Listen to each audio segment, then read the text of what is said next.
Hi, I'm Jack Hanna of Animal Adventures. What do you think Scotch broom, red imported fire ants, gypsy moths, zebra mussels, and West Nile virus all have in common? The answer is they all are introduced species that have become invasive in the United States. These and a growing number of other invasive species are taking a terrible toll on our nation's environment, economy, and public health. It's only going to get worse unless more of us do something about it.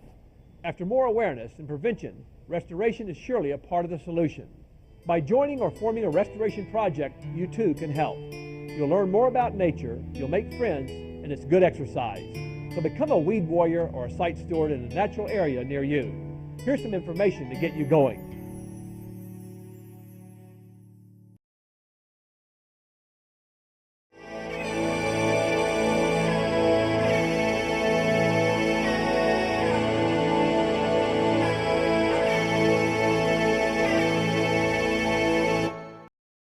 The American West. Some of nature's grandest works grace these landscapes. Home to many less known masterpieces, no less worthy of our pride and protection. Many changes are overtaking the unique life and character here. Rapid land conversion and pollution are among the chief threats. But plant invaders like the brooms and gorse are themselves a form of habitat loss for many species. All native to Europe, the brooms and gorse have a long cultural history. The name broom comes from a time when the twigs were used as broom sweeps. Gorse has been planted for centuries as a living fence of spines. Parts of the plants have even been used in herbal remedies. Some even roasted and ground the seeds as a coffee substitute. Today, however, these plants are considered inedible, if not toxic. All five were intentionally introduced into North America. As early as the mid-19th century, settlers brought Scotch broom to California and elsewhere in the West. Their pretty flowers and hardiness made them popular plants for low-maintenance gardens. During the Great Depression, Scotch and French broom were widely planted in a misguided effort to prevent soil erosion. In recent decades, increased human activities have helped to spread the brooms and many other invasive species far and wide. Scotch broom, with massive infestations in Oregon, Washington, and southern British Columbia, is perhaps the worst of the brooms at present. Millions of acres have been impacted. If you even just take one broom, Scotch broom for example, it grows very well in chaparral areas, and it can push manzanita, the Arctostaphylos species, out. It grows well even if its feet are wet. If it's along a stream bank or a river bank, it can outcompete the native species. It can set seed with only 40% of the ambient sunlight. It can still live with only 8% sunlight. Ecologically, we can't even begin to estimate the damage. This is a plant that doesn't have a good root system. It has a forked taproot. It does encourage erosion. It tends to form thickets. It'll be bare underneath so that when we get a good rain, we'll have a lot of soil movement from water. And that's a primary way that the seeds are spread too. They like a raindrop splash. Water quality is a big issue right now, especially with a lot of fish species being listed. This is a plant that encourages erosion. The more erosion we have, the more sedimentation we have in our rivers and streams, and that equates to fewer fish. The state just did an economic analysis just on Scotch broom and just looking at the impact that it has to forestry, and they estimated that the impact to tree production, conifer production, was $47.8 million a year here in Western Oregon. Reduced productivity of tree farms not only costs growers, it puts pressure to log other woodlands or to import timber that may harbor other forest pests. French broom mostly infests coastal Northern California, dominating at least 100,000 acres. Many times that could be invaded. Those charged to protect our natural heritage are particularly concerned. Our parks are basically nature preserves. We manage them so that they are as natural as possible. If we're talking about French broom, which is what we have a lot of in this part of California, in coastal California. It's extremely invasive. It's a tremendous problem. It again can grow at the expense of the natives. In a state park, it's particularly damaging because it displaces the native species. It doesn't look anything like the native plants. So if we have a field of broom plants with their yellow flowers, it may be beautiful, but it no longer is a representation of what the vegetation of California was like in pre-settlement times. Gorse is also established in all 3 West Coast states. So far, Oregon has been hardest hit. One impact to wildlife in one of the areas here along the coast, Elk River, it was named Elk River when the pioneers came here because it was an open area where there were a lot of elk. And what we find today is an area that's covered with gorse. Gorse is the main species in that area, so it's covered up those open spaces where the elk used to be, and you don't have that anymore. The elk are actually in the surrounding areas. Fire risk is another concern. Back in 1936, much of the town of Bandon, Oregon burned to the ground. The dense stands of gorse with flammable oils in their leaves was held partly responsible for the ferocity of this fire. Spanish broom has invaded less acreage to date.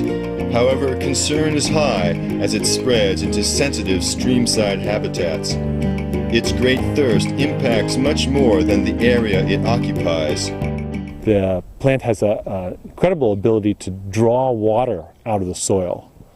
When I did the pressure bombing on this, it was pulling at about 45 atmospheres, which is sort of record-breaking ability to pull water out of soil. And it gets a very long tap root that stretches deep into the soil and finds available moisture. Portuguese broom has little acreage currently under its control, but that could change. This Portuguese broom stem came from a patch in Oregon attempting to become a forest. The rapid growth of broom creates a regular problem on many right-of-ways and roadsides where control efforts are costly. The fragrance can cause allergies, although the pollen is heavy and less of an allergen than many believe. They are pretty and were introduced intentionally, but for greater environmental, economic, safety, and public health reasons, the brooms and gorse are now largely viewed in the West as unwelcome weeds.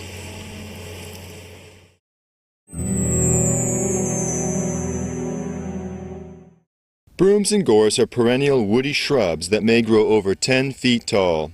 Their lifespan ranges from about 10 years in French broom to over 25 years for Spanish broom. Their many branching stems are mostly green and capable of photosynthesis. All are in the legume family and have yellow, pea-like flowers and pod-shaped fruit. Mature shrubs do not resemble any native species, although broom seedlings and that of native legumes like lupin can look similar. Given an opening in the soil, the seeds need only moisture and sunlight to germinate. As with other members in the pea family, the roots form nodules with symbiotic bacteria. These fix nitrogen from the air, allowing rapid growth even in nutrient-poor soil. Scotch broom can grow 8 feet and flower in just 2 years. Gorse can flower at 6 months. They typically bloom in the spring, although Spanish broom flowers in the summer, as will the other species in higher elevations or latitudes. Now the once innocuous plants become the most conspicuous. Countless flowers blaze yellow. Pollination is by insects, typically European honeybees. Natives also visit, but pollinator diversity remains diminished. From the flowers grow the seed pods. Dried by the summer heat, the pods snap open, ballistically ejecting seeds yards from the mother plant. Seeds may also be carried short distances by ants that crave a nutritious appendage. Seed viability can be near 100%. Within a pod, seed coats differ in thickness. This helps delay when some sprout, perhaps by 20 years or more. The seed bank, or accumulation of long-lived seeds in the soil, is perhaps the most haunting aspect of broom management. Rain or disturbance stimulates seed germination, and the cycle of growth and reproduction begins anew. In time, one plant can form stands. If the invaded habitat was open, like grasslands or oak woodlands, then the broom may become and remain the dominant vegetation. If the habitat is more of a closed canopy forest, broom may over time get shaded out, first by hardwoods, then conifers. Still, an important stage of early succession once conducted by many native species will have been altered. The brooms and gorse continue to expand their range. More colonies means more hubs from which the seeds can travel. Roads are the main vector, disturbance a key aid. However, many undisturbed habitats are also being invaded and many more are at risk. So while these shrubby invaders may be here to stay, there are effective ways and good reasons to reduce their dominance and arrest their spread. It begins with greater awareness and a more holistic approach.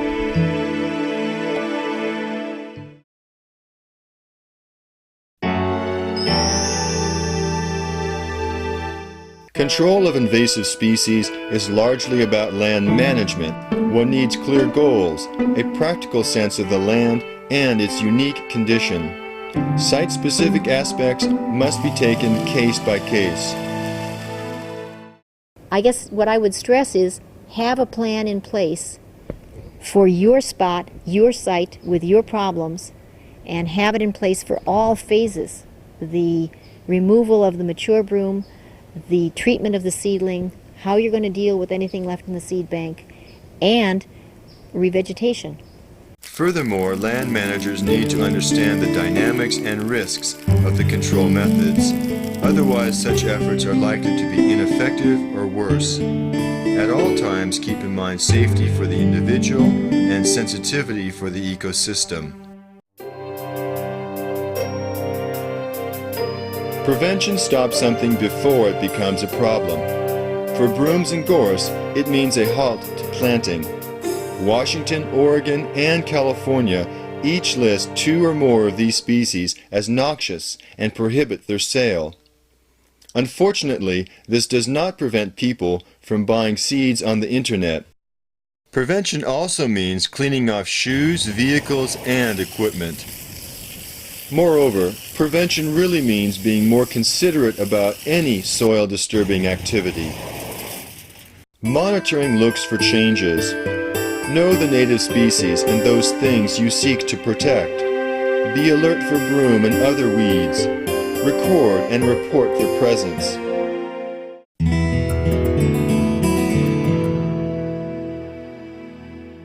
Manual control works. Broom seedlings are easy to pull by hand. For saplings, plants 1 to 2 feet tall, hand pulling with gloves still works well. Just be sure to get the main root out or the plant may resprout. For this reason, pulling is best done when the soil is moist. Plants up to 1.5 inches in diameter can be pulled rapidly by the root jack.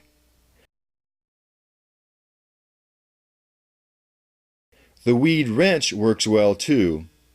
Big models can uproot even larger plants, at least for French broom, which forms the weakest root system. Ken Moore and his wildlands restoration team have largely used this one method to remove French broom throughout California state parks in Santa Cruz County. One example is Rancho del Soto, where French broom was spreading from the trail into the watershed. I would guess that by now, if we hadn't started pulling broom here 11 years ago, that we would be looking at a virtual broom monoculture for over 5 miles of what otherwise would be riparian habitat along the creek. The broom was left to decompose or burned later. Native species returned without revegetation. No herbicides were used, no other methods other than strictly hand removal. We're in maintenance mode now, which means that each year we're spending less and less time to remove the new seedlings that come up on these sites. Pulling big plants disturbs the soil and deepens the seed bank, which can delay sprouting. For gorse and the other brooms with a tougher root system, pulling may just snap the stem above the root crown, giving it a chance to resprout. For these reasons, some choose cutting over pulling, but time it during the summer drought when the plant is most stressed and least likely to resprout. As an extra measure, the cut stump may be bashed, or pliers can be used to peel back the bark. Both help to dry out the root system.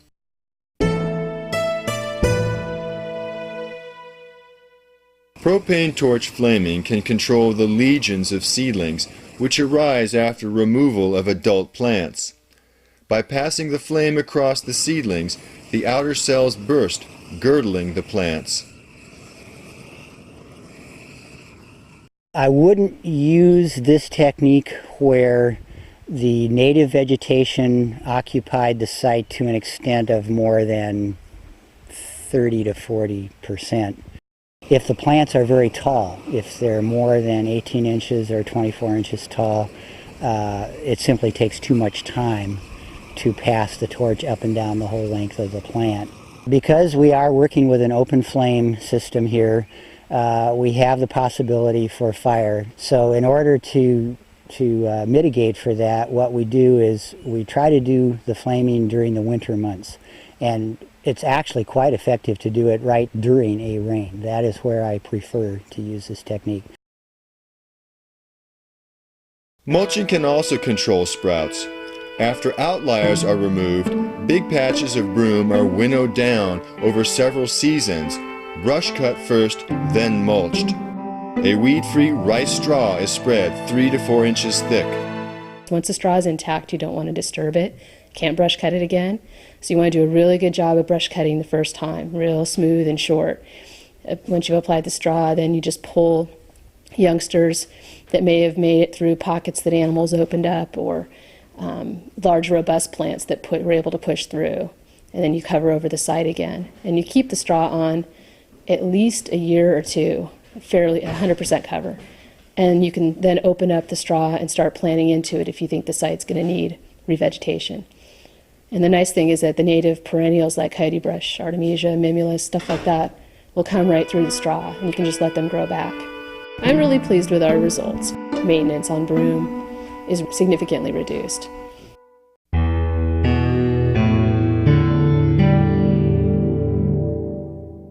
Various types of heavy equipment are being used to manage brooms, including mowers, excavators, and other machinery.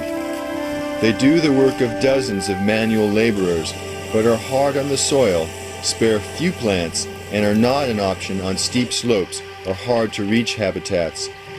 Thus they are mostly used against solid patches by roads with low ecological value.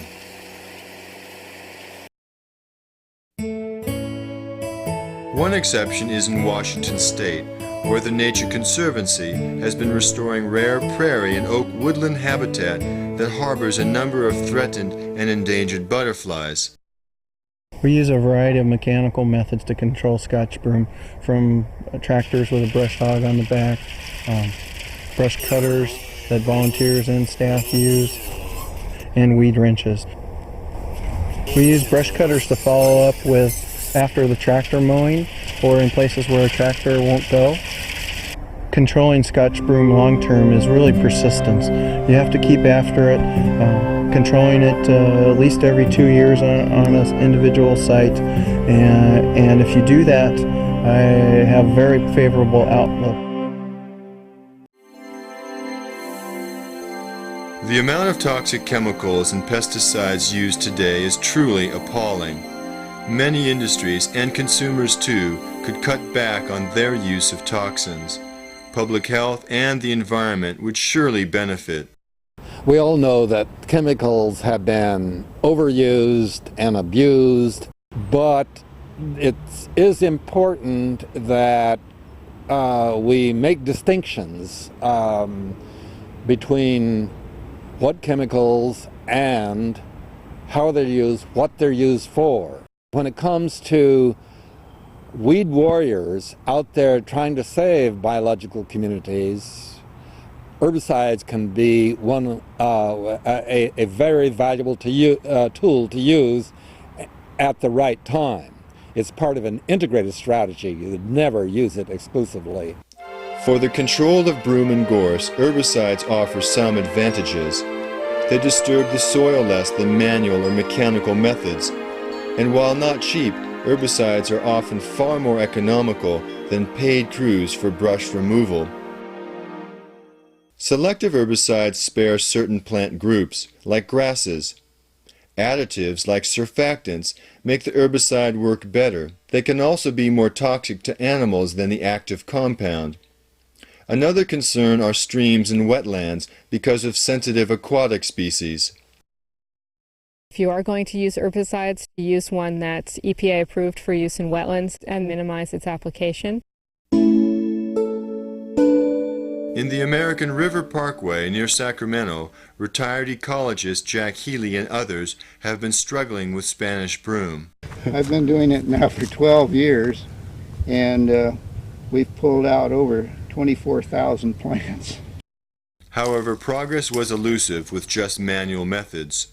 Cutting and pulling both have limited success. Cutting itself doesn't work because the plant resprouts so quickly and readily. Burning does nothing to it. In other words, we need to use a herbicide as well as pulling to keep the thing under control. With this added tool, results have been more encouraging. There were nothing but broom visible from any direction. They grew 15 to 20, 25 feet tall. It was impenetrable mass of broom. Here I would say we have 80% control. It's amazing how much things have come back since many of the broom has been eliminated.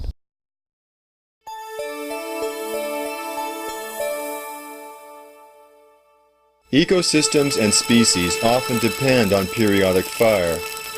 Many land managers want to reintroduce fire in their restoration efforts as a natural form of disturbance and to reduce fuel loads and risk of catastrophic fire. Prescribed burns can control French and Scotch broom and reduce wildfire danger for gorse.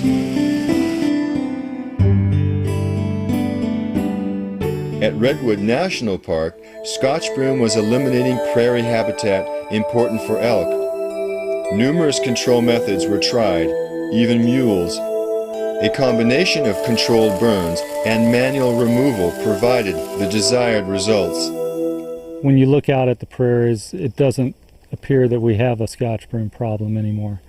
There still is a large seed bank in the soil, and every year we have to take the crews back out again and remove any of the 1 to 2 year old plants before they go into seed. But it has definitely changed the look of the landscape and starting to put it back into more of a look to what it was pre-European settlement. Research continues, but we know enough to say that burning broom can have economic and environmental advantages. No one should attempt prescribed burning on their own. It typically involves large areas and several stakeholders.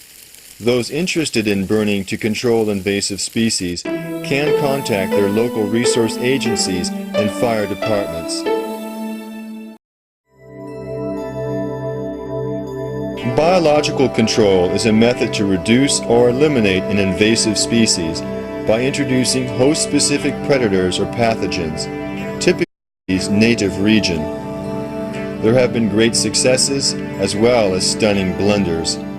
Better science and more prudence have emerged. Over the past few decades, a few insects were introduced to control Scotch broom and gorse. These insects are now established, but in numbers too low to cause declines in either species. Recently, the International Broom Initiative was established to address the 5 invasive brooms covered in this program, starting with French broom. I think there's a great opportunity with French broom to have a collaboration for the first time directly between California and Australia. We are the only 2 parts of the world that have big problems with French broom, and therefore pooling our resources in terms of building a biological control program will help us both. In terms of cost saving and also being able to do very good science.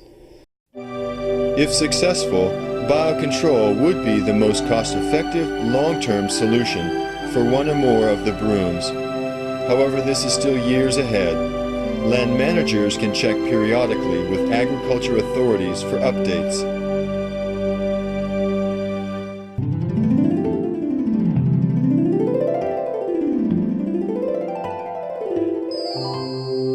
The West is a special place. Invasive species like the brooms and gorse threaten this unique natural heritage.